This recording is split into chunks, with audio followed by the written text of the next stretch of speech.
Hi everyone. ఈ వీడియోలో నేను రియాక్ట్‌లో ప్రాప్స్ డ్రిల్లింగ్ గురించి ఎక్స్‌ప్లెయిన్ చేస్తున్నా.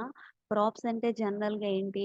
ఒక కాంపోనెంట్ నుంచి ఇంకొక కాంపోనెంట్‌కి ఏమైనా డేటాని పాస్ చేస్తే దాన్నే యాక్సెస్ చేసుకునే ప్రాసెస్‌నే ప్రాప్స్ అని అంటామనమాట. సో, ఇప్పుడు ప్రాప్స్ డ్రిల్లింగ్ అంటే ఏంటి అనంటే, మనకి ఒక కాంపోనెంట్ ఉంది. ఆ కాంపోనెంట్‌లో వేరే కాంపోనెంట్ ఉంది. సపోజ్ నేనిక్కడ ఒక ఎగ్జాంపుల్ తీసుకున్నా. ఇక్కడ మనకి యాప్ కాంపోనెంట్ ఉంది. యాప్ కాంపోనెంట్‌లో హోమ్ కాంపోనెంట్‌ని యూజ్ చేసాం. అండ్ ఇప్పుడు మనం యాప్ కాంపోనెంట్‌లో హోమ్‌ని యూజ్ చేసాం. ఇక్కడితో ఇదయిపోయింది. మళ్ళీ హోమ్ కాంపోనెంట్ యొక్క లాజిక్‌లో దాని యొక్క ఫంక్షనల్ కాంపోనెంట్ లాజిక్‌లో మళ్ళీ ఇంకొక కాంపోనెంట్ ప్రొడక్ట్ లిస్ట్‌ని యూజ్ చేసాం. ఇది. అండ్ ప్రొడక్ట్ లిస్ట్ యొక్క లాజిక్‌లో ప్రొడక్ట్ అనే కాంపోనెంట్‌ని యూజ్ చేసాం. మనకి ఇక్కడ యాప్ కాంపోనెంట్‌లో ఏదైనా ఒక డేటా ఉంది. సపోజ్ యూజర్ అనే పర్సన్ యొక్క స్టేటస్, సపోజ్ యూజర్ యొక్క అడ్మిన్ లెవెల్ అనేది చెక్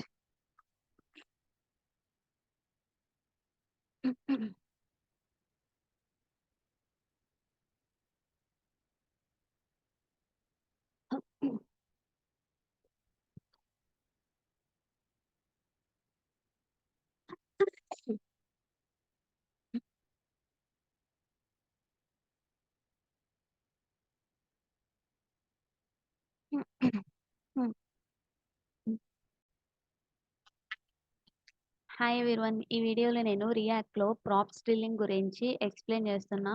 ప్రాప్స్ అంటే ఏంటి? ఫంక్షనల్ కాంపోనెంట్‌లో గాని, క్లాస్ కాంపోనెంట్‌లో గాని ఒక కాంపోనెంట్ నుంచి ఇంకొక కాంపోనెంట్‌కి, పేరెంట్ కాంపోనెంట్ నుంచి చైల్డ్ కాంపోనెంట్‌కి ఏదైనా ఇన్‌పుట్‌ని, డేటాని పాస్ చేయాలి అనంటే మనం యూజ్ చేసే ప్రాసెస్‌ని ప్రాప్స్ అని అంటాము. అంటే ఇక్కడ మనకి ఒక కాంపోనెంట్ నుంచి ఇంకొక కాంపోనెంట్‌కి డేటా వెళ్తుంది. అండ్ ఇప్పుడు మన రిక్వైర్మెంట్ ఏంటంటే, ఒక కాంపోనెంట్ నుంచి ఇంకొక కాంపోనెంట్‌కి వెళ్తుంది. అంటే ఇక్కడ నేను యాప్ కాంపోనెంట్ అనేది ఒకటి తీసుకున్నా. యాప్ కాంపోనెంట్‌లో హోమ్ కాంపోనెంట్ అనే దాన్ని ఇంకొక దాన్ని యూజ్ చేశాను. సో, యాప్‌లో హోమ్ కాంపోనెంట్ యూజ్ చేశాను. సో, ఇదొక ప్రాసెస్. అండ్ హోమ్ కాంపోనెంట్ యొక్క లాజిక్‌లో నేను ప్రొడక్ట్ లిస్ట్ అనే ఇంకొక కాంపోనెంట్‌ని యూజ్ చేశాను. మళ్ళీ ప్రొడక్ట్ లిస్ట్ అనే యొక్క లాజిక్‌లో ప్రొడక్ట్ అనే ఇంకొక కాంపోనెంట్‌ని యూజ్ చేశాను. ఇక్కడ మనం ఏంటంటే కాంపోనెంట్ యొక్క హైరార్కీ అంటే ఒక పేరెంట్ నుంచి చైల్డ్ యొక్క స్ట్రక్చర్ అనేది ఈ విధంగా ఉంది. యాప్‌లోనేమో హోమ్ కాంపోనెంట్ యూజ్ చేశాను. హోమ్ కాంపోనెంట్‌లోనేమో ప్రొడక్ట్ లిస్ట్ అనే కాంపోనెంట్‌ని యూజ్ చేశాను. అండ్ ప్రొడక్ట్ లిస్ట్‌లోనేమో ప్రొడక్ట్ అనే కాంపోనెంట్‌ని యూజ్ చేశాను. ఇలా యూజ్ చేసినప్పుడు ఇప్పుడు నాకు ఇది పేరెంట్ అవుతుంది. యాప్ కాంపోనెంట్‌కి ఇవన్నీ చిల్డ్రన్సే. కానీ హోమ్ అనేది డైరెక్ట్ చిల్డ్రను. ఇవన్నీ రిమైనింగ్ అన్నీ ఇవన్నీ గ్రాండ్ చిల్డ్రన్స్ అంటారు. అండ్ ఇక్కడ మనకి యాప్ కాంపోనెంట్‌లో ఏదైనా ఒక డేటా ఉంది అనంటే అది హోమ్ కాంపోనెంట్‌కి మనం పాస్ చేస్తాము. ఇప్పుడు అదే డేటాని నేను ప్రొడక్ట్ అనే దాంట్లో అంటే గ్రాండ్ చిల్డ్రను, గ్రాండ్ చిల్డ్రను అలాంటి వాటిలో నేను యాక్సెస్ చేయాలి అనంటే మళ్ళీ మనం ఏం చేయాలి? ఇక్కడి నుంచి హోమ్ కాంపోనెంట్‌కి పాస్ చేయాలి. హోమ్ కాంపోనెంట్ నుంచి ప్రొడక్ట్ లిస్ట్‌కి పాస్ చేయాలి. ప్రొడక్ట్ లిస్ట్ నుంచి ప్రొడక్ట్‌కి పాస్ చేయాలి. ఇలా పాస్ చేసే ప్రాసెస్‌నే ప్రాప్స్ డ్రిల్లింగ్ అని అంటామనమాట. సో, డ్రిల్లింగ్ అంటే ఏంటంటే పేరెంట్ నుంచి చైల్డ్ నుంచి గ్రాండ్ చైల్డ్ ఇలా నెస్టెడ్ చైల్డ్స్‌కి ఏదైనా ఒక డేటాని మనం పాస్ చేసే ప్రాసెస్‌నే ప్రాప్స్ డ్రిల్లింగ్ అని అంటారు. సో, ఇప్పుడు నేను ఒక ఎగ్జాంపుల్ తీసుకుంటున్నాను. సేమ్ ఇదే స్ట్రక్చర్‌లో app component, home component, product list, product. ఇప్పుడు మనకి ఈ ప్రొడక్ట్ లిస్ట్, ప్రొడక్ట్ ఇవేవైతే ఉన్నాయో దీంట్లో నాకు ఏదైనా ఒక ఇన్ఫర్మేషను యాప్ కాంపోనెంట్ నుంచి రావాలి. అక్కడి నుంచి రావాలి అనంటే ఫస్ట్ మనం ఏం చేయాలి? అక్కడి నుంచి డైరెక్ట్ చిల్డ్రన్ హోము. అక్కడి నుంచి హోమ్‌కి పాస్ చేయాలి.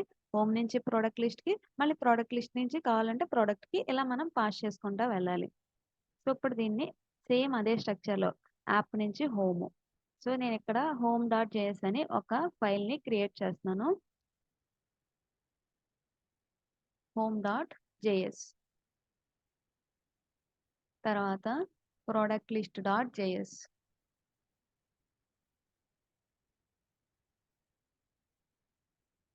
తర్వాత ప్రొడక్ట్ డాట్ జేఎస్.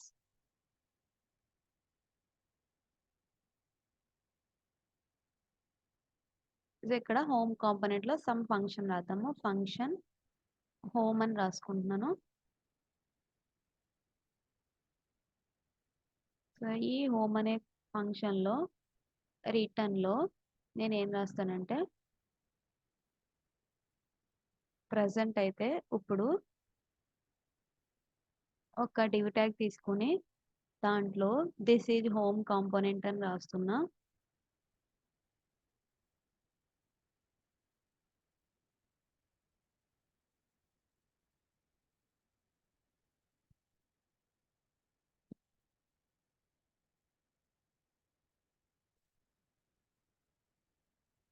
అండ్ ఈ హోమ్ కాంపోనెంట్ని ఎక్స్పోర్ట్ చేస్తున్నాను. ఎక్స్పోర్ట్ డిఫాల్ట్ హోమ్ అని ఎక్స్పోర్ట్ చేస్తున్నాను. నెక్స్ట్ సేమ్ ఇదే ఒక simple function component product list dot జేఎస్లో కూడా రాస్తున్నాను. అండ్ ఇక్కడ ఫంక్షన్ నేమ్ అనేది ప్రొడక్ట్ లిస్ట్ అని పెడుతున్నాను.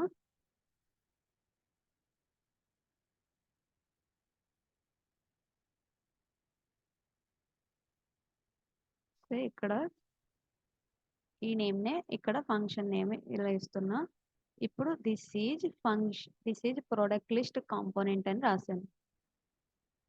సేమ్ ఇదే లాజిక్ ఇప్పుడు మనం ప్రోడక్ట్ అనే కాంపోనెంట్ లో కూడా రాయాలి. అండ్ ఇక్కడ కూడా జస్ట్ నేను ప్రోడక్ట్ లిస్ట్ లో మనకి మల్టిపుల్ ప్రొడక్ట్స్ ఉండొచ్చు. ఆ ఒక్కొక్క ప్రోడక్ట్ కి ఇక్కడ మనం ఒక్కొక్క కాంపోనెంట్ ని సెపరేట్ గా రాస్తున్నట్టు అనమాట. ప్రోడక్ట్ లిస్ట్ లో లిస్ట్ ఆఫ్ ప్రొడక్ట్స్ ఉంటాయి. మళ్ళీ ఒక్కొక్క ప్రోడక్ట్ కి ఇంకొక ఫంక్షన్ కాంపోనెంట్ కింద మనం ఇది క్రియేట్ చేసుకుంటున్నట్టు అనమాట. సో ఇక్కడ ప్రోడక్ట్ అని రాస్తున్నా. ఇప్పుడు this is product component. Product list లోనేమో this is product list component. Home component లోనేమో దిస్ ఈజ్ హోమ్ కాంపోనెంట్. ఇప్పుడు నేను ఏం చేస్తానంటే యాప్ కాంపోనెంట్ లో రెండర్ చేసేటప్పుడు ఓన్లీ హోమ్ కాంపోనెంట్ ని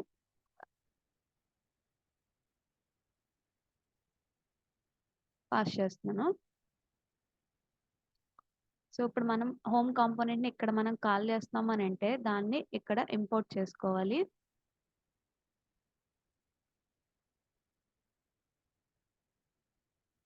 సో ఈ హోమ్ కాంపోనెంట్ ని ఇక్కడ ఇంపోర్ట్ చేసుకున్నాం, కాల్ చేసుకున్నాం. నెక్స్ట్ హోమ్ కాంపోనెంట్ కి వెళ్తున్నాం. ఇప్పుడు నేను హోమ్ కాంపోనెంట్ లో దిస్ ఈజ్ హోమ్ కాంపోనెంట్ రాసి దాని లోపల ప్రోడక్ట్ లిస్ట్ అనే ఇంకొక కాంపోనెంట్ ఏదైతే ఉందో దాన్ని ఇక్కడ కాల్ చేస్తున్నా. సో ఇది ప్రోడక్ట్ లిస్ట్ అనే కాంపోనెంట్ కి వెళ్తుంది. సో ఇక్కడ కూడా మనం ఇంపోర్ట్ చేసుకోవాలి ప్రోడక్ట్ లిస్ట్ ని. అండ్ ప్రోడక్ట్ లిస్ట్ కాంపోనెంట్ కి వచ్చాం. ఇక్కడ నేను ప్రోడక్ట్ కాంపోనెంట్ ని రాస్తున్నా, అంటే దీన్ని కాల్ చేస్తున్నా. సో ఇదంతా మనకి జస్ట్ ఒక కాంపోనెంట్ లో ఇంకొక కాంపోనెంట్ ని కాల్ చేస్తున్నాం నార్మల్ గా. ఇప్పుడు మనం దీని యొక్క అవుట్పుట్ చూసుకున్నట్టయితే మనకి ఎలా వచ్చింది? This is home component, this is product list component, this is product component, ఇలా మనకి 3 వచ్చినాయి. ఇప్పుడు మన రిక్వైర్మెంట్ ఏంటి అని అంటే యాప్ కాంపోనెంట్ లో నాకు ఏదన్నా ఒక డేటా, ఇక్కడ నేను హెడ్డింగ్ ట్యాగ్స్ ని యూజ్ చేస్తున్నాను. H1 యూజ్ చేస్తున్నా.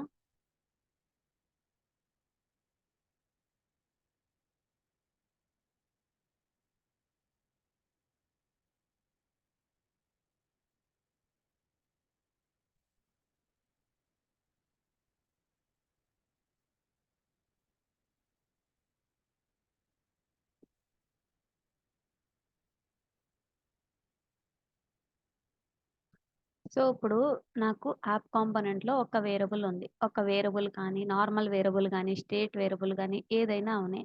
సో జస్ట్ నాకు ఇక్కడ లెట్ ఒక వేరియబుల్ ఈజ్ అడ్మిన్ అనే ఒక వేరియబుల్ ఉంది. ఒక పర్సన్ లాగిన్ అయ్యాక ఆ పర్సన్ అడ్మినా కాదా అని చెక్ చేయాలి.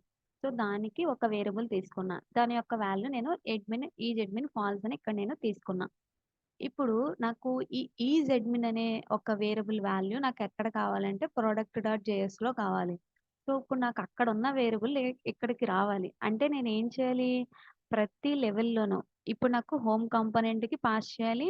హోమ్ కాంపోనెంట్ నుంచి ప్రోడక్ట్ లిస్ట్లోనే పాస్ చేయాలి. ప్రోడక్ట్ లిస్ట్లో నుంచి ప్రోడక్ట్ పాస్ చేయాలి. అప్పుడే కదా మనం ఈ కాంపోనెంట్కి వచ్చేది. సో ఫస్ట్ మనం హోమ్ కాంపోనెంట్లో పని పాస్ చేయాలి. ఎలా పాస్ చేస్తాము? ప్రాప్స్ని జస్ట్ మనం ఇక్కడ ఏ వేరియబుల్ అయినా పెట్టుకోవచ్చు. డేటా అనే ఒక వేరియబుల్ని తీసుకుంటున్నా. Is equal to is admin అనే ఒక ప్రాప్ ని ఇస్తున్నా. ఇక్కడ నేను ప్రాప్ అనేది అంటే మనం ఇక్కడ ప్రతిదీ key is equal to some value కింద ఇవ్వాలనమాట.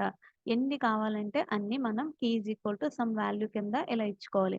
నాకు ఇంకా డేటా 2 కావాలి అనంటే మళ్ళీ దాన్ని ఇంకొకటి ఇలా ఇచ్చుకోవాలి.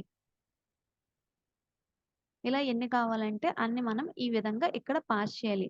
ఎక్కడ పేరెంట్‌లో ఎక్కడైతే చైల్డ్ ట్యాగ్‌ని రాస్తున్నామో, చైల్డ్ కాంపోనెంట్‌ని కాల్ చేస్తున్నామో, ఆ ప్లేస్‌లో ఈ విధంగా రాయాలి. Some variable name is equal to A data మనం ఈ వేరియబుల్‌కి ఇవ్వాలో అది రాయాలి. నేను డేటా అని చెప్పి ఇచ్చాను. దానికి ఏ వేరియబుల్ వాల్యూ ఇస్తున్నాను? ఈ జెడ్మిన్ అని ఇస్తున్నా. ఇప్పుడు నాకు ఈ డేటాని నేను ఎక్కడ యాక్సెస్ చేసుకోవాలి? హోమ్ కాంపోనెంట్‌లో. సో, హోమ్ కాంపోనెంట్‌లో నేను యాక్సెస్ చేసుకోవాలి అనంటే, దీని యొక్క ఫంక్షన్ లాజిక్‌లో మనం ఇదొక ఫంక్షన్ కదా! ఆ ఫంక్షన్‌కి ఇన్‌పుట్ కింద వస్తున్నట్టనమాట. సో, ఇక్కడ నేను ఏం చేశాను, యాప్ కాంపోనెంట్‌లో డేటా అనే వేరియబుల్‌లోని పాస్ చేస్తున్నా. సో, ఆ డేటా అనే వేరియబుల్ అనేది మనకి రావాలి అనంటే, మనకి డైరెక్ట్‌గా రాదు. ఒక ఆబ్జెక్ట్ ఫార్మ్‌లో వస్తుంది. ఆ ఆబ్జెక్ట్‌ని మనం ఇక్కడ ఏ నేమ్‌తోనైనా ఇచ్చుకోవచ్చు. నేను ఓబీజే అని ఇవ్వచ్చు, ప్రాప్స్ అని ఇవ్వచ్చు, ఏదైనా ఇవ్వచ్చు. ప్రాప్స్ అని ఇవ్వచ్చు. అదంతా ఒక ఆబ్జెక్ట్‌లో వస్తుంది. ఇక్కడ మనం ఎన్నైతే పాస్ చేస్తామో అవన్నీ ఒక్కొక్కటి ఒక్కొక్క కీ వాల్యూ. ఇక్కడ నేను data 2 is equal to something ఏదో ఒకటి రాస్తే మనకక్కడ హోమ్ కాంపోనెంట్‌లో ప్రాప్స్‌లో ఒక ఆబ్జెక్టు దానిలో ఇదొక కీ అండ్ ఇది దాని యొక్క వాల్యూ ఇది. అండ్ ఇదొక కీ దాని యొక్క వాల్యూ ఇది ఇలా వస్తుంది. అంటే ఎలా అంటే మనకి ఒక ఆబ్జెక్టు. దాంట్లో కీ అనేది డేటా. దాని యొక్క వాల్యూ ట్రూ ఆర్ ఫాల్స్ ఏదైతే ఉందో అదొస్తుంది. తర్వాత డేటా 2 ఈజ్ ఈక్వల్ టు దాని యొక్క వాల్యూ ఏదైతే ఉందో ఇలా వస్తుంది. ఇక్కడ మనం ఎన్నైతే పాస్ చేస్తామో అవన్నీ ఒక ఆబ్జెక్ట్ కింద కన్వర్ట్ అయ్యి ఆ కాంపోనెంట్‌కి వస్తుంది. ఎక్కడ ఏ కాంపోనెంట్‌కైతే మనం ఇలా పాస్ చేస్తున్నామో అది. దాని యొక్క లాజిక్‌లో ఒక ఆబ్జెక్ట్ కింద వస్తుంది. ఆ ఆబ్జెక్టే ఇలా అనమాట. ఇదేదైతే ఉందో ఆ ఆబ్జెక్టే అక్కడికొస్తుందనమాట. సో, దాన్ని మనం ఏ నేమ్‌తోనైనా ఇచ్చుకోవచ్చు. జనరల్ కన్వెన్షన్ ప్రాప్స్ అని ఇస్తారు. ఇప్పుడు ఆ ప్రాప్స్‌లో మనకి ఏం కావాలి? డేటా అనే వేరియబుల్ యొక్క వాల్యూ కావాలి.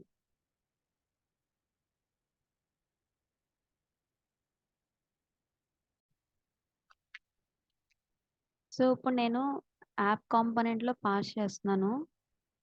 దాన్ని హోమ్ కాంపోనెంట్‌లో యాక్సెస్ చేసుకుంటున్నాను. ఆ ప్రాప్‌లో మనకి డేటా అనే ఒక కీ ఉంది. ఇక్కడ మనం డేటా అనే ఒక కీ కింద ఇచ్చాము. దాన్ని నేనిక్కడ యాక్సెస్ చేసుకోవాలి. ఎలా యాక్సెస్ చేసుకోవచ్చనంటే, కంప్లీట్‌గా ప్రాప్స్ అని తీసుకోవచ్చు. లేకపోతే నేను డైరెక్ట్‌గా ఏం చేయొచ్చనంటే, కర్లీ బ్రేసెస్ పెట్టి ఇక్కడ ఆబ్జెక్ట్ డీస్ట్రక్చరింగ్ అనమాట. కంప్లీట్ ఆబ్జెక్ట్‌లో నాకు ఏదైతే ప్రాపర్టీ కావాలో దాన్ని మాత్రమే నేనిక్కడ యాక్సెస్ చేసుకుంటున్నట్టు. సో, మనకి ఆ ఆబ్జెక్ట్ అనేది ఇలా వస్తుంది కదా! ఆ కంప్లీట్ ఆబ్జెక్ట్‌ని ఇక్కడ మనం ఆర్‌హెచ్‌ఎస్‌లో ఈ కంప్లీట్ ఆబ్జెక్ట్ వస్తున్నట్టు left hand side object destructuring ద్వారా ఓన్లీ డేటాని ఇస్తే, ఈ ఆబ్జెక్ట్‌లో ఓన్లీ డేటా అనేది ఇక్కడికొస్తుంది. సేమ్ అదే డేటాని నాకు ఈ కాంపోనెంట్‌లో కావాలనుకుంటే నేను యూజ్ చేసుకోవచ్చు. సపోజ్ నాకిక్కడ కావాలి. సో, ఇక్కడ నేనేం చేస్తానంటే ఒక హెచ్2 ట్యాగ్‌ని తీసుకుంటున్నాను. దీంట్లో అడ్మిన్, అడ్మినో కాదో జస్ట్ ఇక్కడ నేను ప్రింట్ చేయాలని అనుకుంటున్నా. సో, ఈ కాంపోనెంట్‌కొచ్చిన డేటా ఏంటి? అది ప్రింట్ చేశాను డేటా అని. ఏదైతే ఉందో అది. సో, ఇప్పుడు మనకి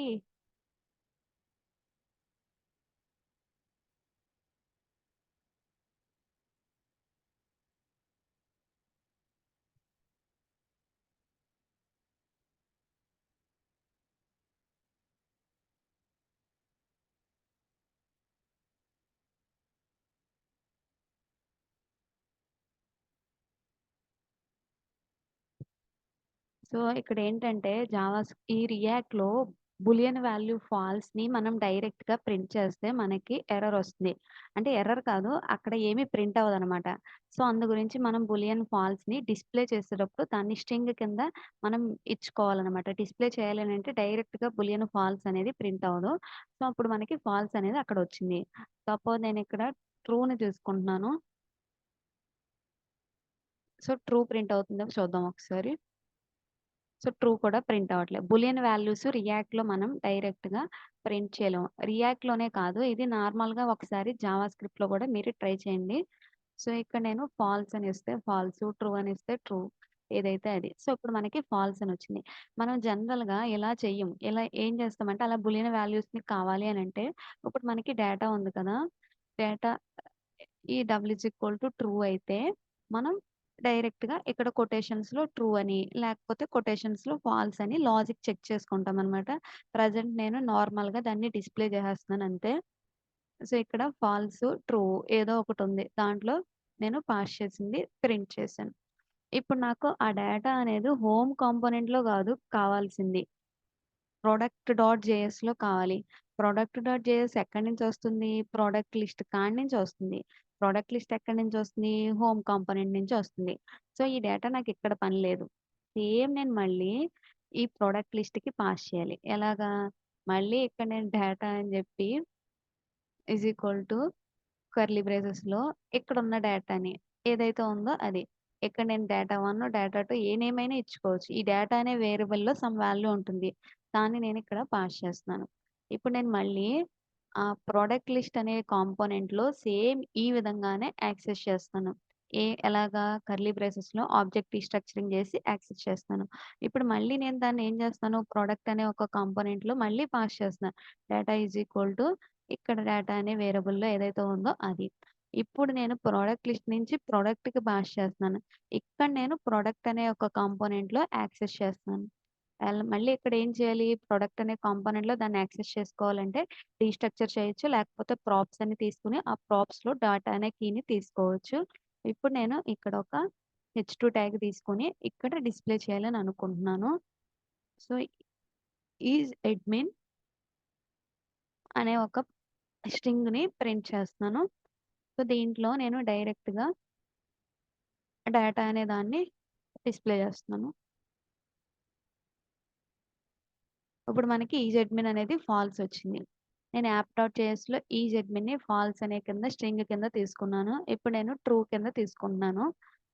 జనరల్‌గా ఇక్కడ బూలియన్ వేరియబులే తీసుకుంటాము. బూలియన్ తీసుకొని దాన్ని ఇక్కడ డైరెక్ట్‌గా ప్రింట్ చేయకుండా చెక్ చేస్తామనమాట. ఇఫ్ అనే కండిషన్ యూజ్ చేసి, లాజిక్‌ని యూజ్ చేసి చెక్ చేసి అప్పుడు ట్రూ గాని, ఫాల్స్ గాని స్ట్రింగ్ కింద ప్రింట్ చేస్తాం.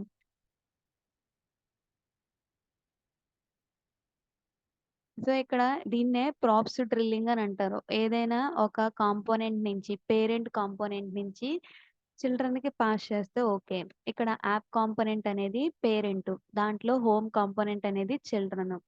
అండ్ ఇక్కడ నేను హోమ్ కాంపోనెంట్ యొక్క లాజిక్ తీసుకున్నట్టయితే